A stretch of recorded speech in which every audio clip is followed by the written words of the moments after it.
Welcome to the Social Chameleon Show, where our goal is to help you learn, grow, and transform into the person you want to become.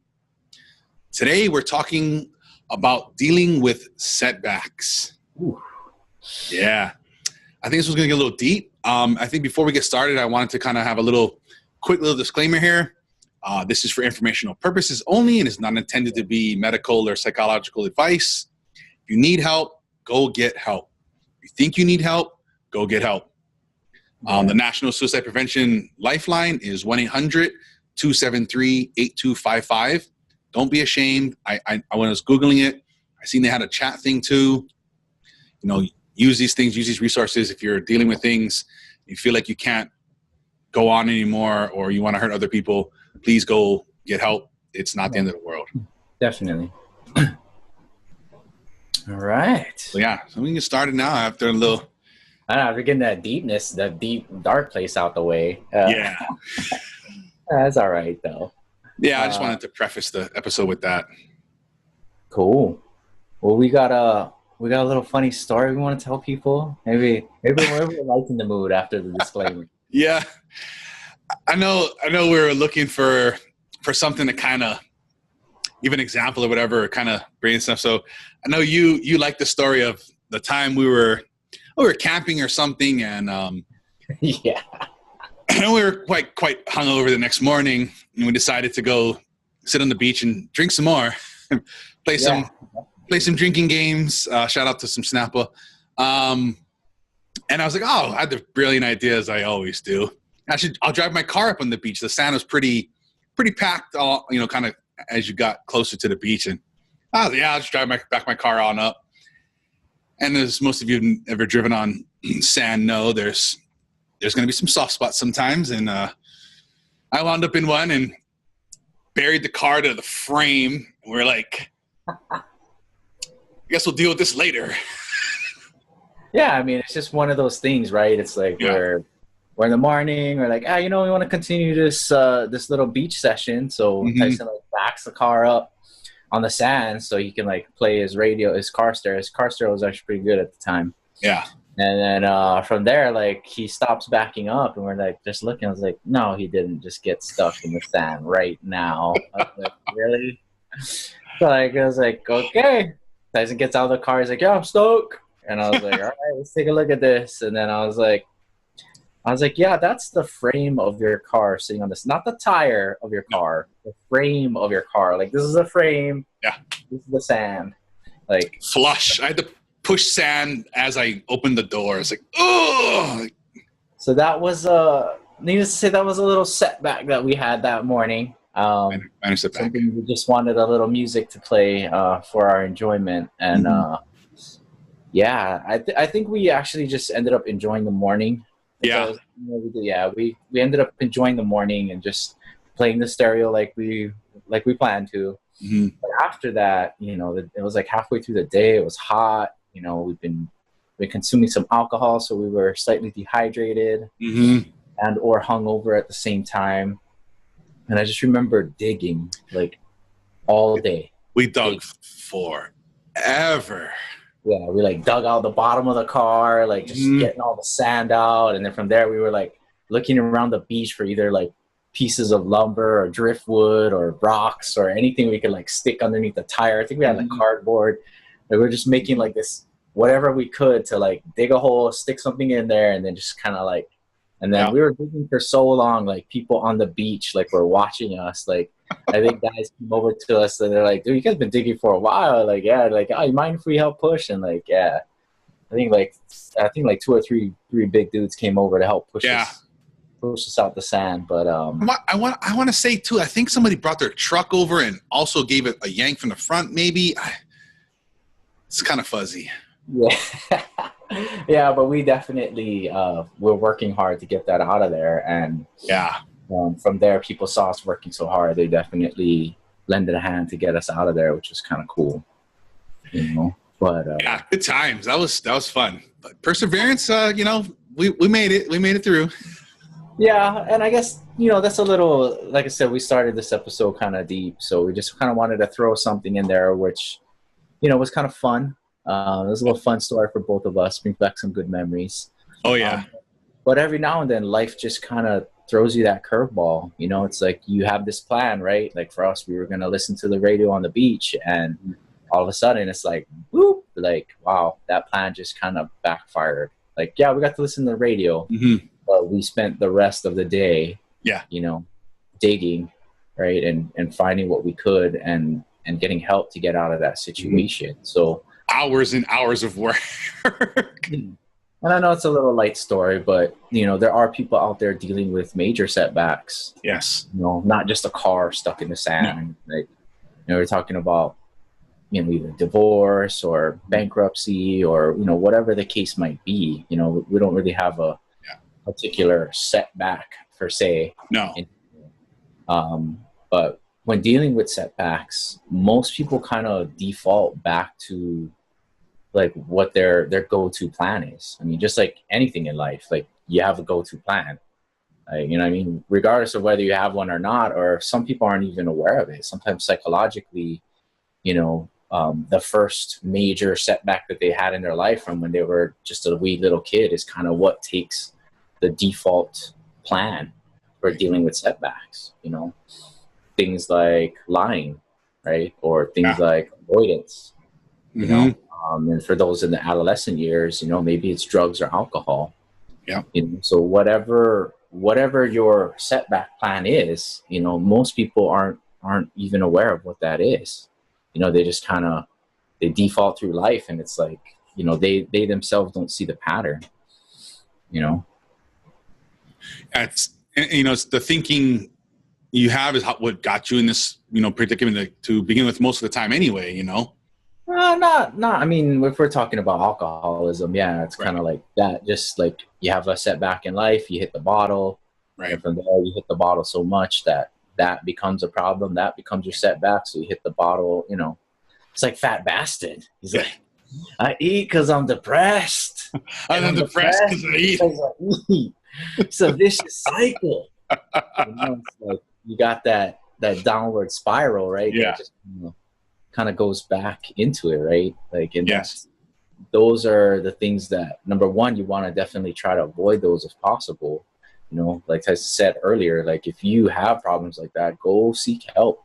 Yes. You know, if you're in that place, I know you got one person in the back of your head, you're like, oh, this guy could really help me out. And then you got that doubt too. It's like, oh man, he's too busy, or, you know, she'll never talk to me, man. Like, don't think of it that way. You got one person in your head. I know for sure you got one positive person in your head that you're thinking about calling or reaching out to, man. Definitely make that reach. And even if you feel like you don't, reach out to somebody. Like there's somebody that's out there that can help you, and that is an expert in your problem. Your problems are not solely 100% unique to just you. There's somebody out in the world that has gone through it already. Yeah, most of the time. Yeah. And, you know, sometimes, you know, I know we talked about this in the other ones, like the power of intention. Like sometimes the right person just shows up in your life, man. It's like you, all of a sudden you have this problem and you're standing next to somebody in the grocery line and you overhear them talking about something similar. And it's like, hey, man, that's the universe talking to you. Be like, hey, you know, I don't know you. You know, maybe you can give that everybody has that speech, right? Hey, I have this friend, right? Who has this problem.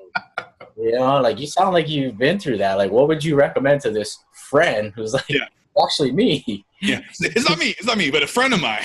A friend of mine. And like sometimes that does it, man. Yeah. Like, you know, but definitely reaching out for help, you know, changing your friends, right? You change the 5 people you hang around with. Yep. Those kinds of things are good.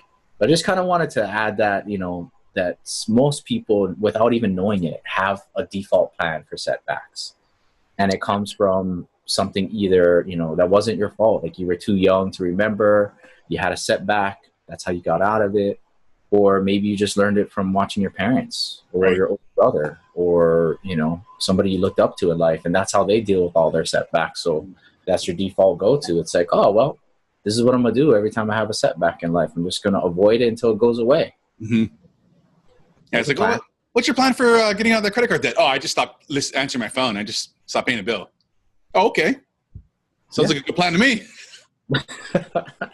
But I mean, whatever your default plan is, right. you know, some of those default plans are good, you know, and some of them are bad.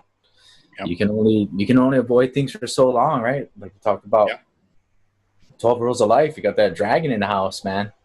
It's just like that dragon gets big, dude, if you don't pay attention. Yep. You can't sweep these things under the rug. Yeah. All of a sudden that dragon gets out of hand and now you got a major problem, you know? So, but anyway, just kind of now that we got that out of the way, so some ways on how to handle setbacks. And again, you got to kind of fight and break your default go-to. Like if your default go-to for handling setbacks is a horrible plan, you know what I mean? It's like, oh, I want to break up with my girlfriend. So every time I break up with my girlfriend, I call her. Like, that's not really a good plan to handle that setback. Like, you're trying to get away from this person, and the way you get away from them is to talk to them. Yeah. Or it's funny how we just, you know, and it's thing like, especially like that, you get used to that person being around and talking to them and stuff and sharing your day and stuff. And so your default, you have that feeling like, well, I've been sharing these stories every day with this person for 2 years, 3 years, 5, 10, whatever it was. And you're like, I got to reach out to them. That's just what I feel. And you've got to recognize, like, wait a second, in order to get away from this, I've got to stop that pattern. Okay. Yep. And that's basically number one. You got to kind of control that. I mean, if your go-to plan is actually really good, then maybe you can kind of work on, you know, we got some tips here to kind of improve that. But if your default plan for handling setbacks is not the best strategy, then number one, you know, try to change that, right? Anytime you have a setback that's hitting you in life, like, just try to break that pattern, you know? Things like try to stay positive. Like, it's really hard to stay positive in a negative situation. Or even find positivity in it. You know? Yeah, that's true. And you know, I hear that a lot too. Like, oh, there's nothing positive about this. This is horrible. Okay, maybe it is horrible, but what can you learn? There's always something positive. Maybe you don't see it right now, but there definitely is something there. Definitely. And I've also, you know, again, I have friends who have illnesses, or their children have fatal illnesses that are cruel and unkind. And one of the things that I look at in those types of situations is, yeah, I understand that situation is horrible, and I myself have a hard time going through it just with that being my friend. It's not even my own, you know, my own child, but I look at all the positive people and all the positive things that have come into their life because they have this major setback in their life, you know, and it's like, man, like the therapist you have coming to see you take care of your child, you know, the conferences and meetings that you go to, like, there's a bunch of positive people there. Like, yes. You know what I mean? And you know, I don't know. From when I look at that situation, it's like, yeah, I see this family going through this horrible setback, yet I see loving, wonderful people around this family all the time, all the time. And, you know, to me, I think that in one of those things, right, it's like pet a cat in the street, man. It's like you got to take the good with the bad. Like there's definitely something horrible happening to you. It's a major setback in your life, or sometimes a catastrophic setback, but you got to look at the good. You know, if you stay in that darkness, it's just a downward spiral into darkness. You got to get out of that. And that's the thing too. When you start getting around these positive people, even if you're in a shitty mood and you're having a tough time getting into that positive state and whatnot, you're going to get around these people and you're going to start to feel it. It's going to rub off on you. It's going to change your state. You're going to pick up that energy and that vibration and stuff from these people that are positive. So even if you can't maybe find that positivity yet within yourself, get around those other positive people. It'll start to rub off on you and start to change your state. Definitely. And then the other thing you do when you're in a situation, you know, just trying to stay positive is not panic. Yes. Sometimes when you get into those situations, it's like the sky is falling, right? A Chicken Little thing, man. And it's like that panic is just going to cause you to do things that are immediate. Like that panic is going to cause you to make harsh and sometimes wrong decisions, and you're already in a bad spot. You know what I mean? You've already had this major setback, whatever that may be. When you start to panic about things, like then you just start making bad decisions. Right. Yeah, you got to be careful. You know, you got to try and take things at face value. Stop, you know, making up these things. Well, this is happening and then this and then this. And you start getting in your own head and you start creating these scenarios that a lot of times don't exist and never even will come to reality. You know, sometimes you gotta get out of your own head and take that, you know, and say, listen, this is just what it is. And that's it. I'm not going to add anything to it, you know, that's not already here. Yeah, that's a kind of rough skill. I mean, like just you know, a lot of times in life, especially me myself, it's like we make situations bigger than what they are. Right. You know? And the opposite can also be true. It's like you're taking a look at a situation and you're making it smaller than it is. You're like, oh, that's not a big deal. That's not a big deal. And it's like, from an outside perspective, like I think that is a big deal. I think you need to handle that situation. Right. Like, so keeping things in perspective, like whether it be too big or whether it be too small, you know, getting back to the example of us stuck in the car, it's like, yeah, it was a big thing that we got stuck in, but you know, at the time the car got stuck, like we chose not to handle the issue at that time. It's like, well, you know, let's enjoy the morning. That's what we came here to do. You know, the car wasn't as far back on the beach as we wanted it, but it's on the beach. Right. You can hear the music. You know, we can have a good time. And, you know, we just took that little moment right there to, you know, enjoy, right? Get our spirits up, you know, do what needed to be done. And then from there, like, you know, I'm sorry, well, we had our fun first, right? Yes. And after we had our fun, then, you know, we had to do the work and do what we needed to do. Yeah. And, you know, and that's the thing. We just was like, okay, what's the problem? This is the problem. We're stuck here. Okay. Yeah. What are solutions? Let's start digging, you know, and okay, what's next? Okay. We've dug, we thought was maybe enough. All right, let's get props. Let's take things into prop. Okay. Wasn't enough. Do it some more. And we just kept going down the step. Nobody was freaking out like, oh, we're never going to get this out. Oh, what are we going to do? And all, no, it's just like, okay, this is where we're at. Let's start taking action steps. Let's start moving forward. You know, what's the next thing? Okay, try it, fail, next, try, fail, next, try, succeed. Yeah. And that's kind of, you know, whenever you're in a situation, no matter what it is, like taking action is kind of a big thing. Right. You know, that's key. When you take action, number one, it takes your focus off all this negativity that's going on in your head. You know, we are humans, and though we can quote unquote multitask, like humans can't really multitask. Like we can kind of deal with one situation at a time. Right. There are things that we can learn to get on autopilot, but you know, you have all these negative thoughts in your head about this situation that's going on. Like, you know, come up with a plan, like pick 2 or 3 things and take action. Once you start taking action, then you're going to start to notice, hey, you know what? Like, I'm not really thinking about the sky falling, or I'm not really thinking about all the negativity that this setback is causing me. You just kind of go in the motion of things. And you're going to start to see ways out, opportunities, or these different things. You're going to start to see like, oh, wait, I can now that I'm not focusing on just all this negativity, like here's a solution, or here, let's try this, or what is it? You're going to start to open up your mind a bit. Yeah, and that's kind of, you know, when coming up with plans on how to handle setbacks, like that's kind of the major thing. Don't actually think about the problem. I know it's kind of, it sounds like it's like, what? Don't think about the problem. Yeah, it's like you got to think about the solutions. Right. You know, you already know the problem. There's no point in rehashing it out. Yeah, there's a lot of people who, like, when they look at the problem, like they look at the problem too deeply, and like it's just like that's where all the negativity is. The negativity is in the problem. Like, you know what I mean? You got to look at the positive thing. You know, what type of result do you want? You know, what type of outcome do you want instead of this setback that I have? Yeah. You know, exactly. The more you focus on what you don't want, the more you're going to get exactly what you don't want, because that's what you're focusing on.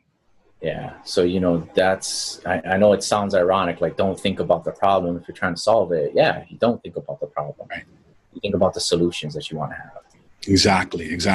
And you know, that's another, you know, one of the steps is like, you got to break that pattern, the pattern of things that got you where you are. You've got to do something to break that pattern, to stop it from happening.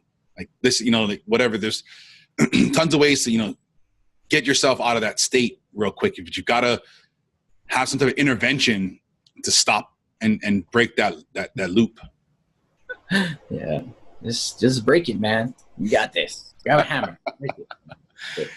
Hey, sometimes hammer's what you need. JK. Well, yeah. So, try to think about possible solutions, and again, seek help. Stay positive, don't panic. And then after you start taking action, right? Like you found a solution, right? Or something that seems like it's going to be a plausible solution, like start doing it.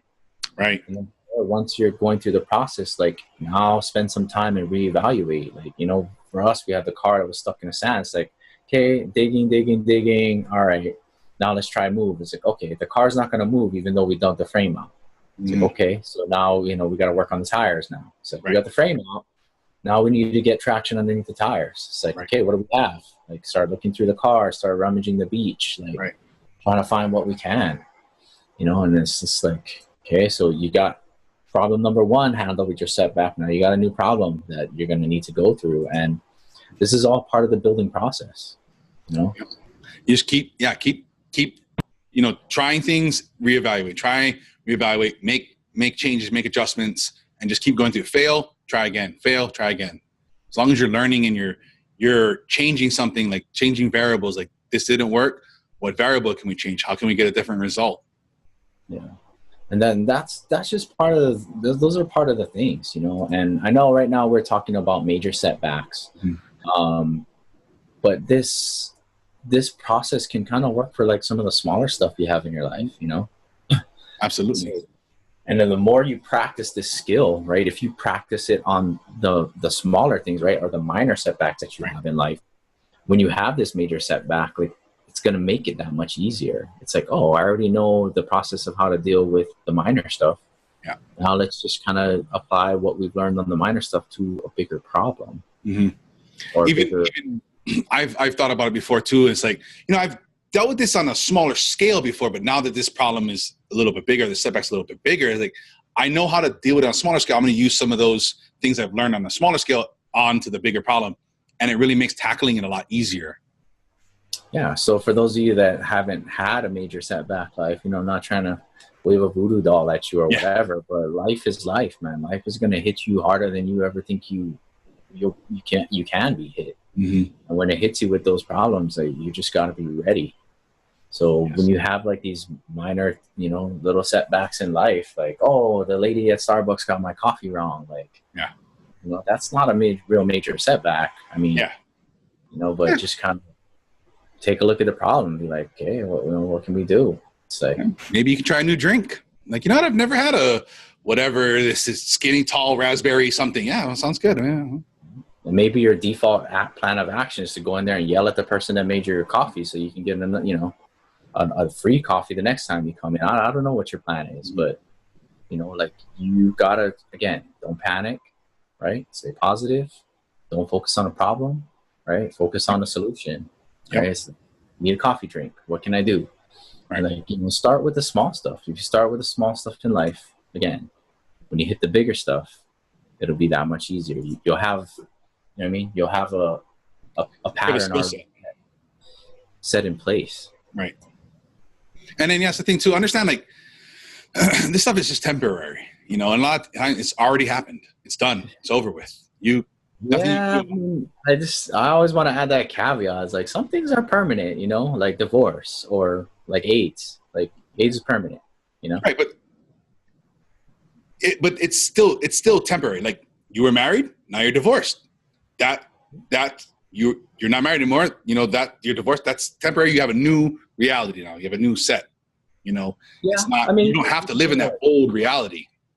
Yeah, you can kind of think of it as just like going to the next level, right? Or, going from one room to another room. It's like, the old room that we had, it's not our room anymore, but now we have this new room, right? And this new room is, again, don't focus on the problem being the old room, right? Like, focus on the new thing. It's like, okay, now I'm single. I have a single life. I've been single before, let's do the single thing. I've been married before, so I can get married again. Right. That's the thing. And that's what I try to say, but it's temporary. It's like,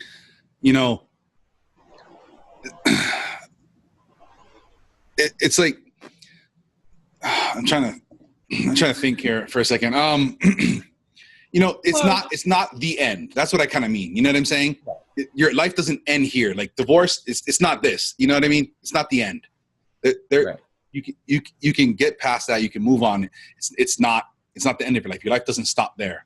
You know, at least it doesn't have to. That's the choice you got to make. You know, and it doesn't have to. You can move past whatever it is. Lost your job, this, that, and another, whatever. You know, it's just temporary.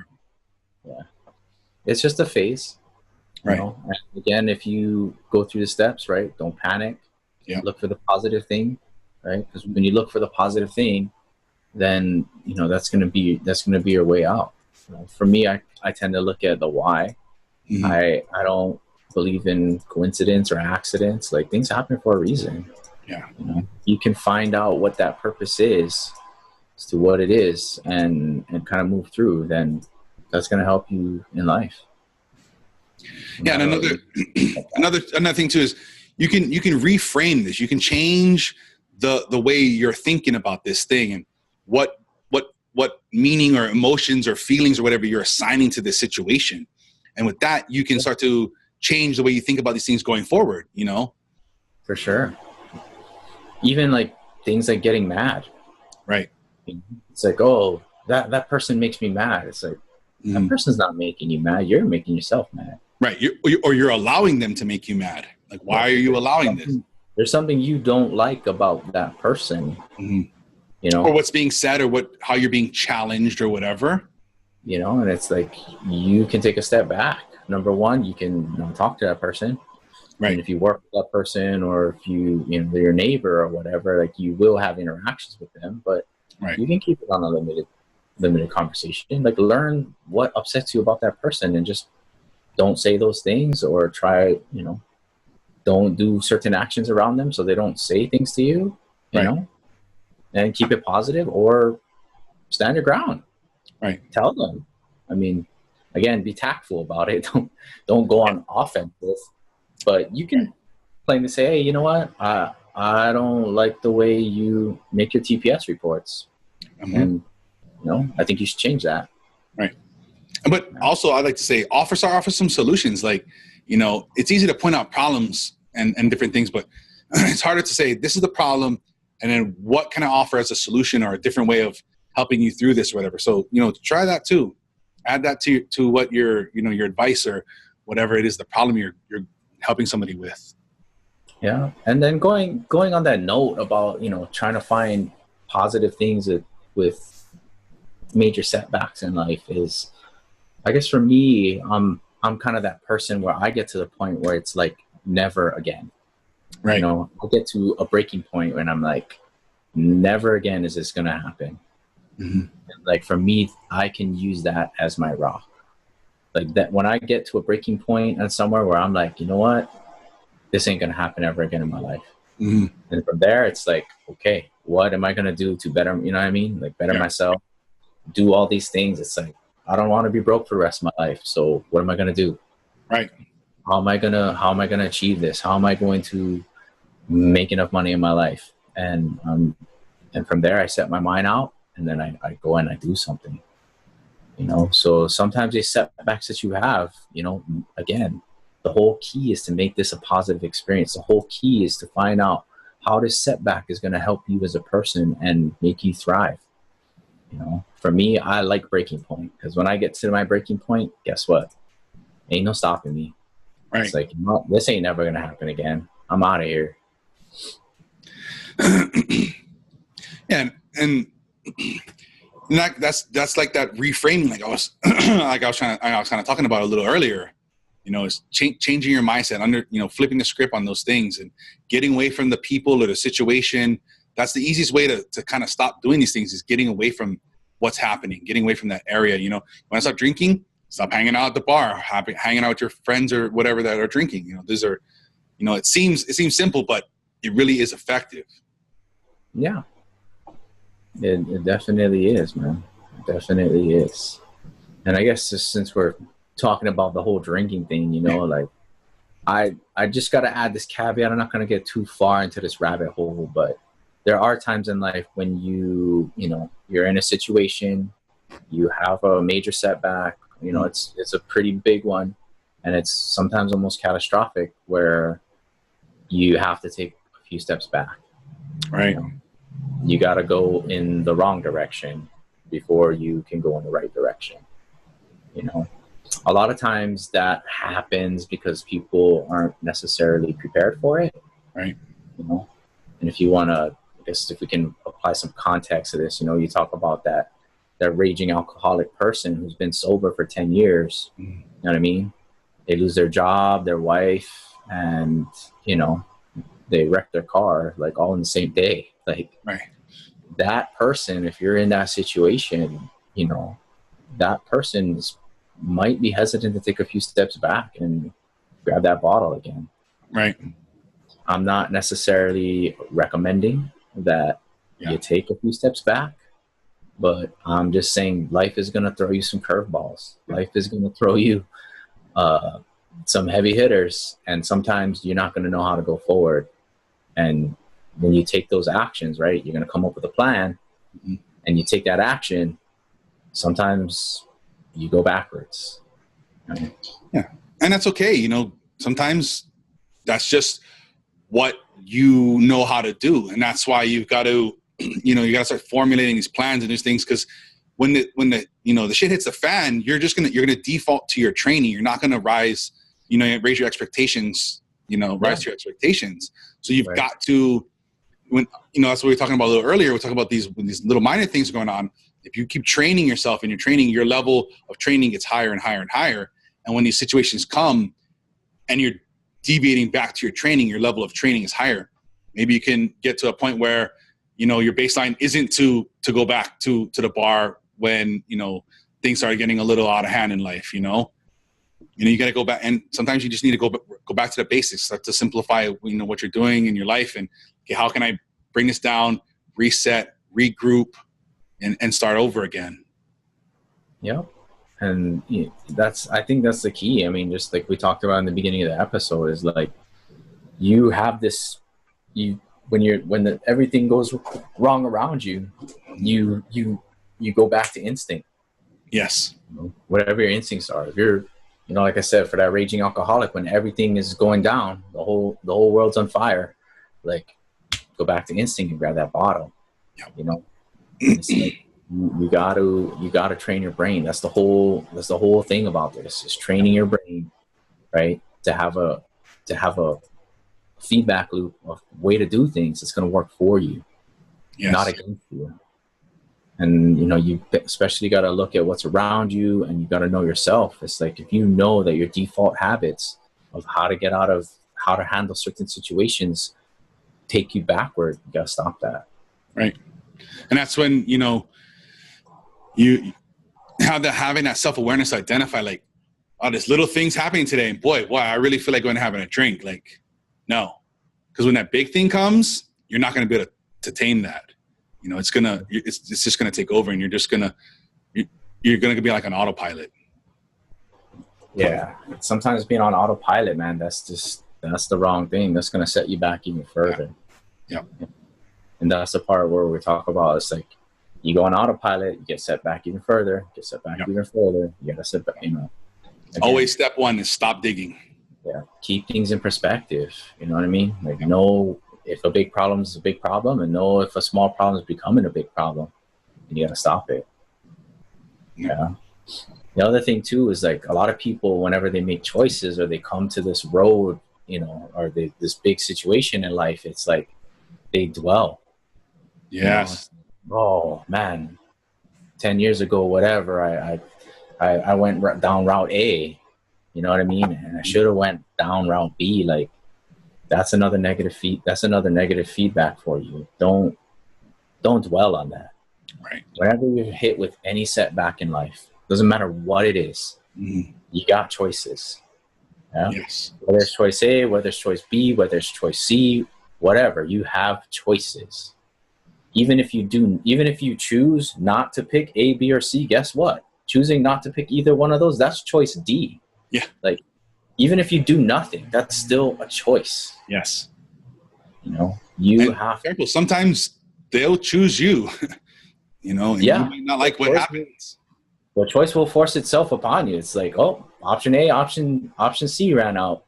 Option B is what I have to do. That's the only thing I got left. Yep. You know, and whenever you get to those situations, again, it's all about being positive. It's all about keeping things in perspective. It's like, don't dwell. Yeah. You can't go back in time. You know, it's to choose choice B or whatever other choice you wanted to choose. Mm-hmm. You've made your choice. It's done. You got to move forward. Time only moves forward. Yeah. And understand that, like, okay, listen, I made choice A. 5 years later, I realized that was stupid. Guess what? You can choose today a new choice. Every day, every moment, you can choose no more of this, I'm done, and make a new choice and see where that takes you. And if like, well, that wasn't a good idea either, a little bit better, not the way I wanted, guess what? Make a new choice. You know, stop sitting in, like we were talking about, stop sitting that, you know, dwelling in woulda, shoulda, coulda land. Just make a new choice, go for it.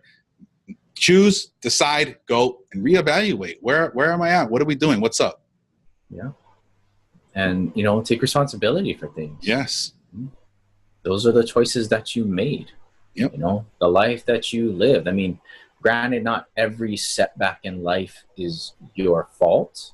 Right. You know, there are some things that, whether it be that's the family you were born into, or whether it be that, you know, whatever hand you were dealt in life. Yeah. Sure.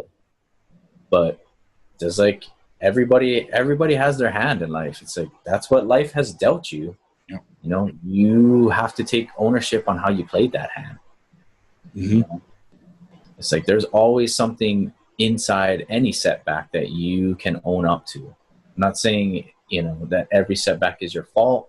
I'm not saying that you can prevent every setback from happening, but I'm pretty sure if you go back through the wreckage and you start looking through the rubble, there were probably some choices that you could have made better. There were probably some choices that, you know, you may not or shouldn't have made, you know?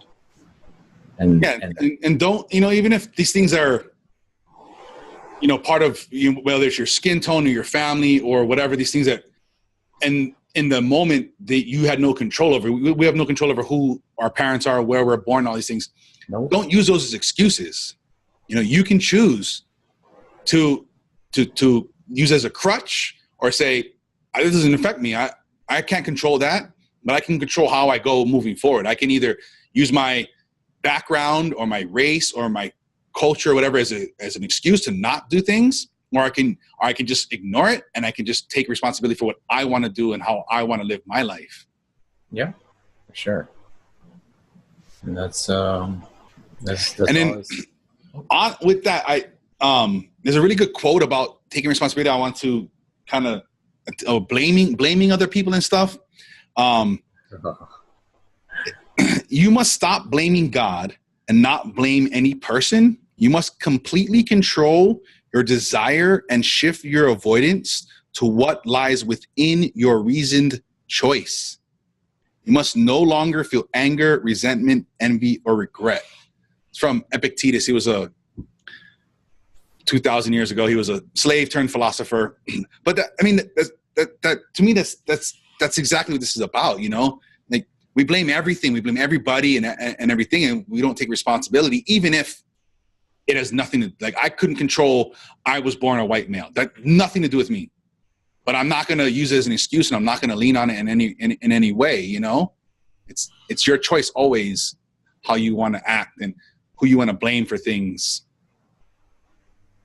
Yeah, I'm definitely not one to, you know, say, you know, blame. I mean, granted, sometimes there is ownership of things, Mm-hmm. but I believe if you're going to sit there and blame other people, yeah, sometimes it is their fault. Sometimes something was their bad. Right. But, you know, you also got to look inward too.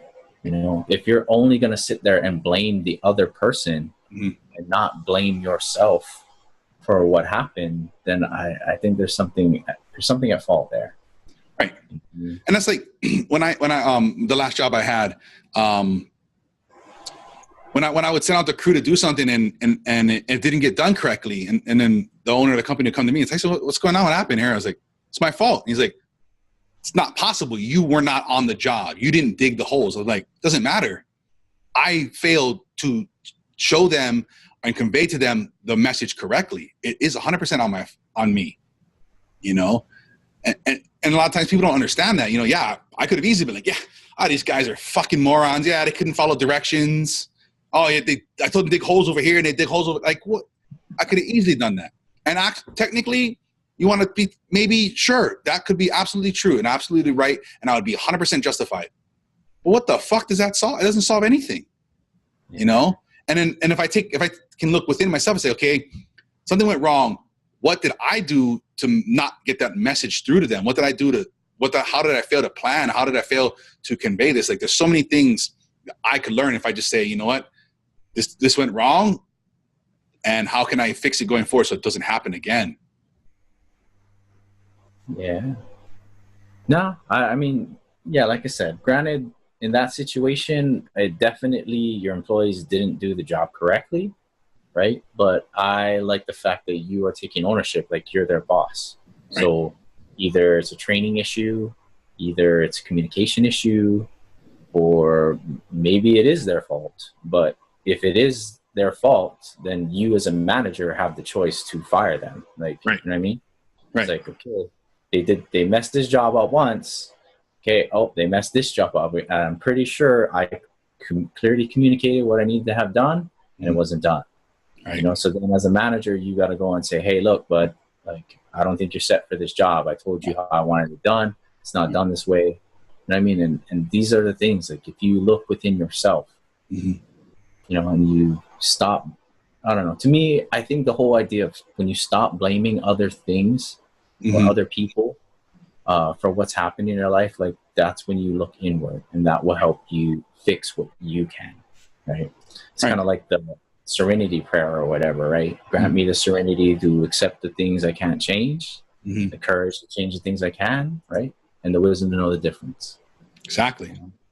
And that's just like anything in life. Like, exactly. But that's, like you were saying, that's how you kind of get down to the bottom of the problem. Like you're saying, like, if I just blamed everybody to begin with, I would never find out that, you know what, man, Tom just doesn't get it, or Tom doesn't want to be here, so he's just not paying attention, you know. And I'll never be able to find that actual thing that's completely beyond. I've adjusted, made different moves, communicate differently, change things up. I'm like, man, no, it's just still this one thing. But without having that self-awareness, I would never find that, you know, that little weed that's kind of sitting in there that I need to pluck out, and then it runs fine. And sometimes, you know, that's all it takes. I mean, if you as a manager would just go up to Tom and be like, hey, Tom, I'm sorry, either I didn't do this properly or whatever. And, you know, Tom might look at you and be like, hey, my manager actually cares about me. Right. You know what I mean? It's like, he's like, I fucked that job up and Tyson took the bullet for me for the boss. Like, yeah, you know what? The next time I'm going to do the job right. Like, Tyson's a good boss. I mean, like, you never know. Yes. You never know what can happen. Yes. You know, but you got to take responsibility for things that are within your control. For sure. Yes. And you know what is in your control? Heading over to the socialchameleon.show/pick me. There you go. Get into this month's giveaway. That's in your control, 100%. Okay. This month, for the month of August, if you're listening to this and it's still August, we're doing a back-to-school giveaway. We're getting $50 Amazon gift card to help either you or your kids or whatever it is with your back-to-school shopping. If you don't got kids, whatever, maybe $50 for you. Right on. So head over, get in that, and goes through to the end of August, and we'll pick a winner the first day in September. Okay, cool. All right. And then, Ransom, you want to do this week's challenge? Sure. All right. So for the challenge out there, yeah. So for any new setbacks that come your way, it doesn't, and heck, you might even be going through a major setback right now as you're listening to this, right? But you got to work on ways to handle these setbacks, right? Things we talked about today. Stop digging, right? Try to break your old patterns, right? Try a different approach, Start taking action on a new path, right? This path that you're taking, this could be the roadmap for all your future setbacks, right? Seek help, right? Find a mentor, find those positive people out there. Stop blaming others. You got to find the responsibility within yourself. Find what you could do better, right? And that's how you start, by improving that 1%. And understand, people, the struggles are what makes you stronger. It's what life's about. Learning how to handle setbacks. Come on. I mean, it's a great skill. Once you develop this stuff and you start mastering these things, your life is going to be a lot better. You're going to be more equipped. You're not going to have these, big ebbs and flows and these highs and lows and stuff in your life. Mm-hmm. You guys all know the famous little line, just keep swimming, swimming, swimming, keep moving forward. Remember, you guys are stronger than you think you are. Yeah. Owe that to yourself. You do. And, and listen, if you're dealing with a catastrophic setback, and, call a friend, find somebody. Suicide is not the answer. Doing other harm to other people is not the answer. There's plenty of resources out there. Google some things. If you're dealing with suicide or something like that or whatever, again, the number 1-800-273-8255. Don't be ashamed. We all go through shit. Sometimes we don't have the skills to deal with it. There's other people to help. It's not your fault. It's not your fault. You don't know how to handle your situation. All right. Yeah. But you can start to learn, and you can start to stick your hand out and ask, like, I don't know how to handle this. I don't know what to do. Can you help me? There's a lot of people out there that want to help you. All right. And this episode was a help to you. I would really like if you guys could share it with at least 2 people. And if you'd like to support the show by investing in yourself and your education and your future, you guys can head over to our Patreon page and become a Patreon. In between shows, you guys can connect with us at the Social Chameleon Show on Facebook, Instagram, and Twitter. Also, we have this on YouTube and your favorite podcast apps. If you're listening to the podcast version, if you guys could please leave a review so the show can help more amazing people like you. As always, for past episodes and links to everything we talk about here tonight, you guys can head over to thesocialchameleon.show. Until next time, keep learning, growing, and transforming into the person you want to become.